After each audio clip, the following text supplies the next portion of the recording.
buenos días. Pues como cada semana es un placer estar con ustedes en otra edición más de La Sabatina.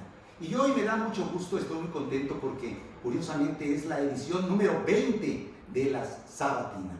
He tenido la fortuna de que muchísimos de ustedes hayan seguido con mucha atención mis intervenciones, y para celebrarlo, pues hoy me he permitido hacerlo pues de la siguiente manera. He invitado a un hombre que tiene una gran experiencia dentro del ámbito del derecho, doctor en derecho, abogado, notario, político, pero sobre todo mi amigo, y sin más preámbulo, me permito presentarles a ustedes a el señor licenciado José Guillermo Vallarta Plata. Buenos días. Muchas gracias. Gracias, Eduardo. Quiero decirte que yo he sido uno de los fieles seguidores en este esfuerzo tan interesante que estás haciendo. Creo que es un esfuerzo loable, con mucho conocimiento, con mucha enjundia, con mucho empeño, pero sobre todo con una gran verdad y con una gran valentía. Abordar temas que son temas de actualidad, y yo el día de hoy, si me permites, Eduardo, compartir con tus amigos, con tu público, con tu auditorio, un tema que es muy importante, que es sobre los gobiernos democráticos.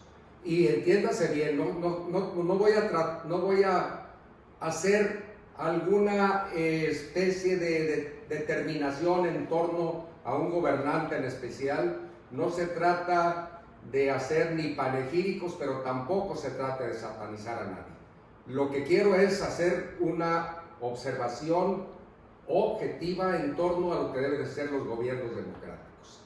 Un gobierno que se precie de ser democrático debe de estar, y sobre todo fundamentar sus acciones en un Estado de Derecho. Ese Estado de Derecho lo marca las leyes que rigen al país, que es la Constitución General de la República, los tratados internacionales en segundo término, las leyes federales, las constituciones particulares de los estados y las leyes de los estados.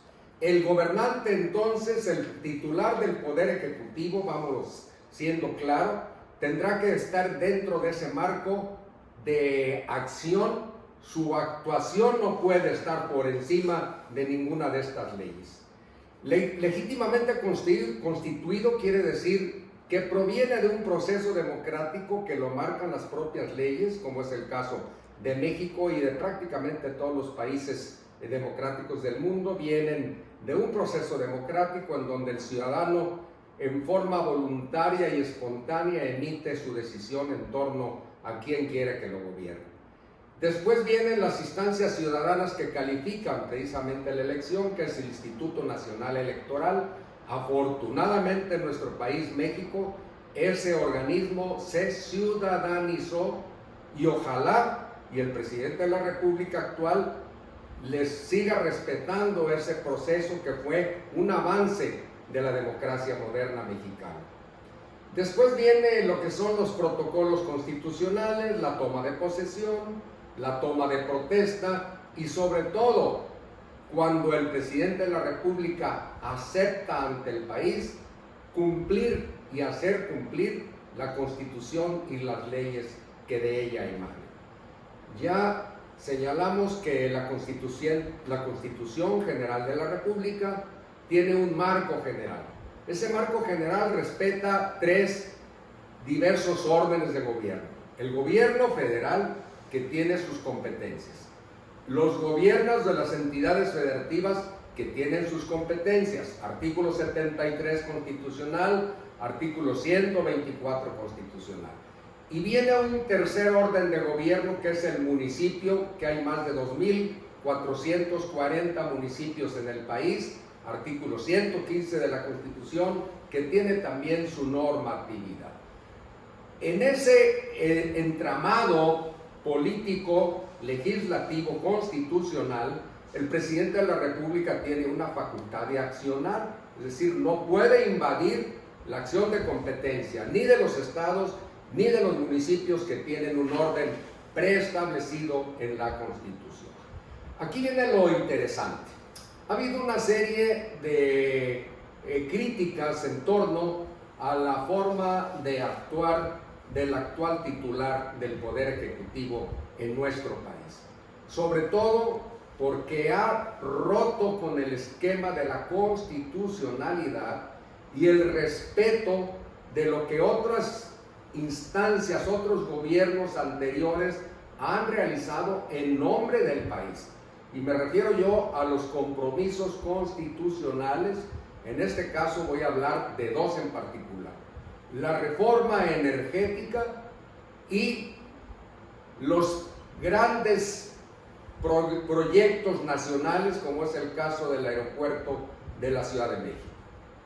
Cuando llega el presidente Andrés Manuel López Obrador y protesta cumplir la Constitución y las leyes que de ella emanen, está adquiriendo los compromisos que el gobierno anterior, legalmente constituido, legítimamente establecido, de acuerdo a la norma constitucional, había realizado con los proyectos de la reforma energética y sobre todo de la construcción del nuevo aeropuerto de la Ciudad de México.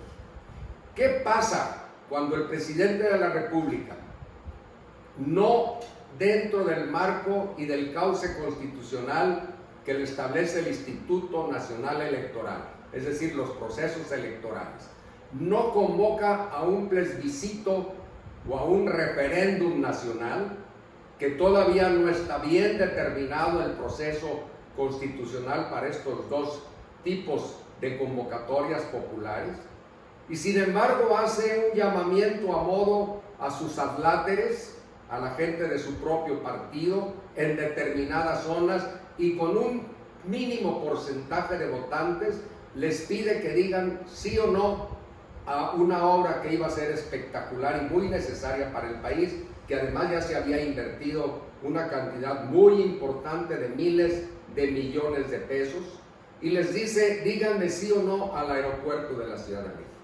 Y en una forma populista, al margen de las leyes, rompiendo los compromisos internacionales y los compromisos particulares con personas que habían hecho ya, firmado contratos, etcétera, rompe con el proceso de la construcción del nuevo aeropuerto de la Ciudad de México. Y esto nos lleva a meternos en conflictos de carácter internacional, porque esos contratos están supeditados bajo las normas de los convenios internacionales aceptados por México, firmados por nuestro país, autorizados por el Senado de la República, y cuando vienen los incumplimientos, entonces vienen los juicios de carácter internacional, que son los famosos arbitrajes internacionales. México ha caído en ese profundo incumplimiento de compromisos anteriores, y en este momento hay un sinnúmero importante de arbitrajes internacionales que nos van a afectar económicamente por no cumplir con los procedimientos que marca la propia Constitución.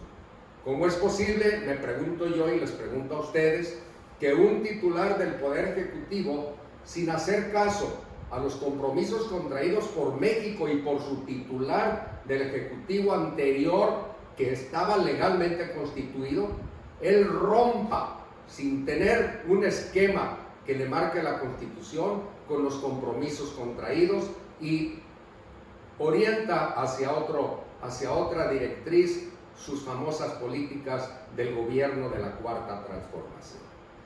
De la Cuarta Transformación, que no entiendo qué quiere decir Cuarta Transformación, porque el país no se ha transformado. El país inició en 1824 con un esquema muy claro de una república democrática, representativa y federal. Es decir, el aspecto más importante, una república. Segundo, el sistema federal adoptado. Tercero, el sistema democrático. En 1857, después de dos constituciones fallidas en ese intervalo de carácter conservador, la de 1857 lo que adopta son las garantías individuales como prerrogativas fundamentales para dejar que el Estado mexicano y sobre todo sus ciudadanos transiten en ese ámbito de liberalidad. Estoy hablando del liberalismo mexicano. Y en 1917, la última constitución, que es la que nos rige, se adoptan los derechos sociales, pero los adopta el mundo, no nada más México. No es una transformación, es una innovación, es una modernidad en cuanto al régimen democrático, y son los derechos de última generación de carácter social los que se adoptan en 1917. Lo hace la Unión de Repúblicas Soviéticas Socialistas, lo hace la Constitución de Weimar alemana de 1919.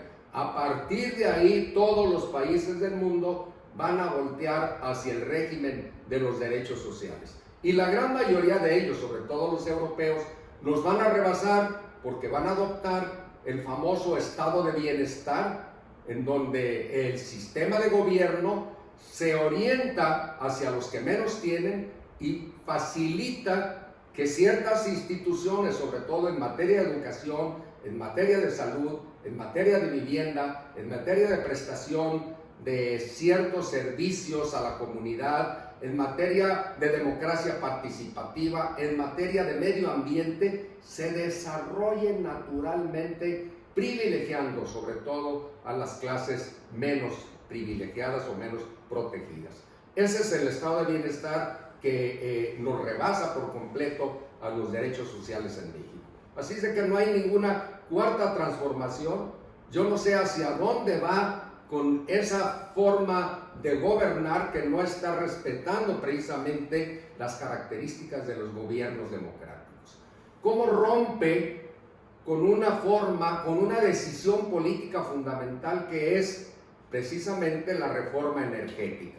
Reforma energética cuyo objetivo es atraer el capital extranjero con las mejores innovaciones de última generación para producir energía eléctrica a más bajo costo y sin afectar el medio ambiente, que si usamos el carbón mineral, o si usamos el gas o los productos derivados del petróleo para generar la electricidad. Los otros, que es la energía eólica y la energía solar, no son contaminantes, son mucho más baratos, es última generación, es última tecnología en el mundo, y además no nos iba a costar un solo centavo porque iba a ser precisamente intervención de la iniciativa privada internacional las que iban a intervenir en este tipo de actividades. Yo no descarto que haya habido malos manejos en tratándose de los contratos particulares, pero esos malos manejos se evidencian. Esos malos manejos o esos contratos indebidos se ponen sobre la mesa y se transparentan, que es una de las características de los gobiernos. Transparentar, esto está mal hecho, y actúo en consecuencia, pero no rompo con un compromiso y sobre todo con un proyecto innovador y moderno como es la reforma energética. Ahora, producir nuestra energía va a ser más dañino a la salud, va a ser más costoso y les va a afectar sobre todo a la gente que menos tiene. Estos dos procesos en poco tiempo, y quedaría mucho tema todavía, estimado Eduardo, hablar, y con mucho gusto lo haré cuando tú me invites, sobre otros temas en concreto. Estos dos aspectos en sí son fundamentales para evidenciar que el gobierno actual no está actuando en consecuencia a un proceso democrático, que no está acatando lo que señala la Constitución, que hay enfrentamiento ya entre el Ejecutivo Federal y 10 gobernadores de 10 entidades federativas que juntos hacen más del 50% del territorio nacional, que le están pidiendo ya que se inicie una revisión al proyecto fiscal del reparto de utilidades, se puede decir, el reparto de la riqueza nacional, para que sea más equitativo entre los tres órdenes de gobierno: federación, estado y municipio. Eso es lo que están pidiendo a través de la CONAGO, que es el organismo de todos los gobernadores, la Comisión Nacional de Gobernadores, al presidente de la República. Ojalá y el presidente efectivamente entre en un proceso de entender que su actuación está por debajo de la ley y no por encima de la ley, que debe de acatar la Constitución, que no es el dueño del país, ni es un tirano, ni un dictador sexenal, sino que debe de estar sometido fundamentalmente a la voluntad popular, a las leyes, como ya los mencioné anteriormente, y sobre todo debe de ser un hombre objetivo y de buena fe. Yo creo que con esto hago un análisis a vuelo de pájaro sobre un aspecto tan importante como son los gobiernos democráticos. Muchas gracias. Pues bien, agradezco mucho que nos haya dado esta plática, esta charla tan interesante, y como siempre les digo que esa es la opinión, en mi caso la que yo externo cada sábado. Esta es la opinión que aquí el doctor ha externado. Su opinión es, ustedes podrán tener otra diferente, pero sobre todo todas ellas son muy respetables y muy respetadas. No me queda sino agradecerles el favor de su atención. Su amigo, el servidor Eduardo Casillas Ávila, les agradece como siempre el favor de su atención y les invito para una edición más el próximo sábado de La Sabatina. Hasta pronto y mucho éxito. Muchas gracias.